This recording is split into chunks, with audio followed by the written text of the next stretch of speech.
बाबा सैयद अली का दरबार और संकट मोचन वीर हनुमान का मंदिर। राजस्थान के अलवर में दो धर्मों के बीच एकता की एक मिसाल है। इबादत की ये दो जगह है, एक ही छत के नीचे है, जहां बाबा सैयद अली और भगवान बजरंगबली के बीच कोई दीवार नहीं है।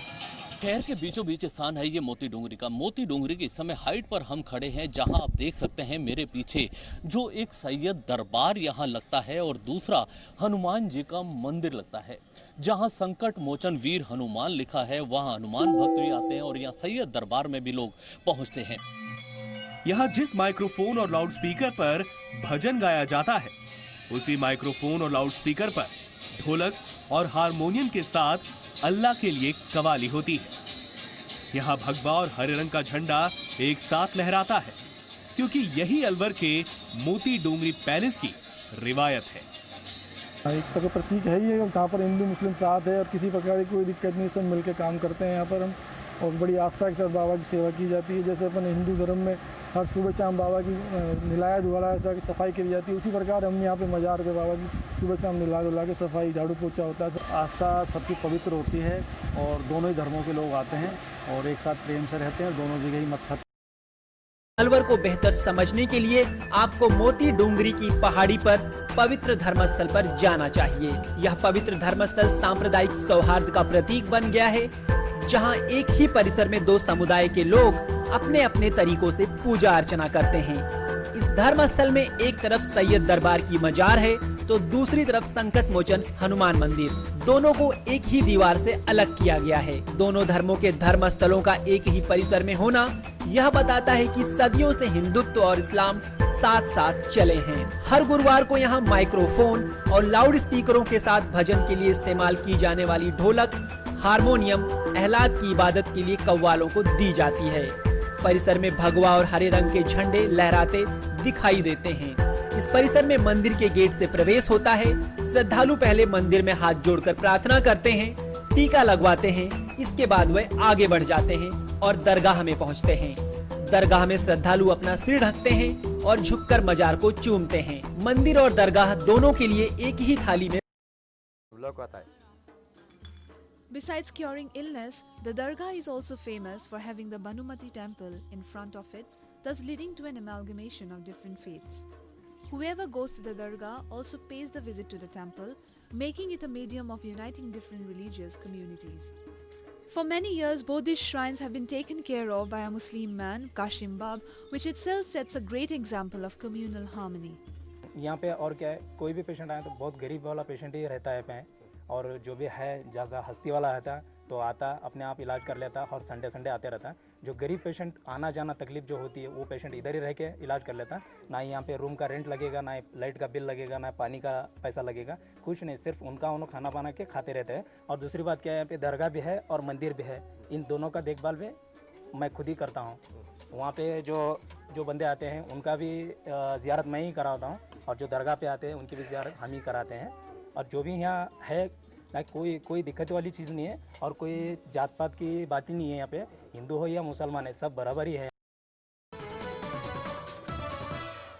Kalaburgi is an ancient city of Karnataka and has the sizable population of Hindus and Muslims. People living in this city have for centuries exhibited their respect towards all religions, which can be witnessed in every nook and corner of the city. So today we will visit one such place which is setting a great example of communal harmony in the society.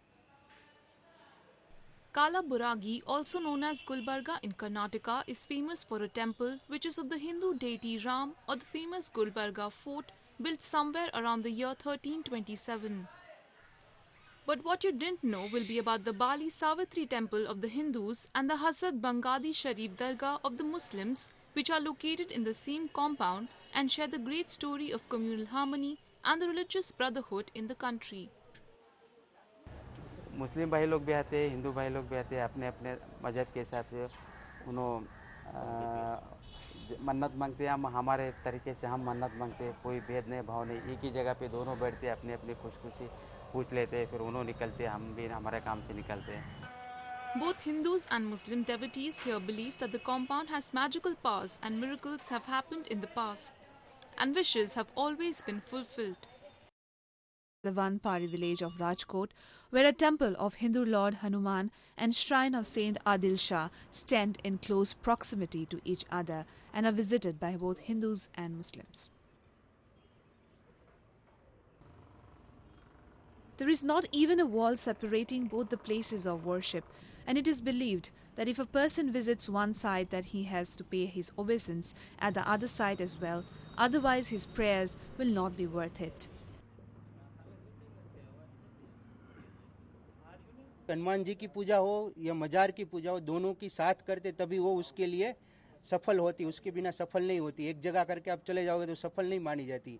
ये भगवान का भी इधर का कहना है, वो नहीं स्वीकार करते हैं, ऐसी मान्यता है यहाँ पे। Interestingly, there is just one priest taking care of both the temple and the dargah. His name is Sahamgar Muhammad Shah, and he is serving the holy sites for the last many years.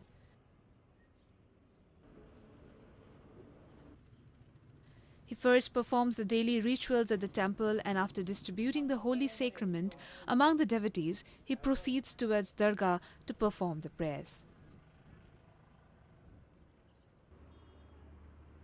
Striking a balance between the two, he visits both the sides to help devotees perform their respective rituals in perfect harmony.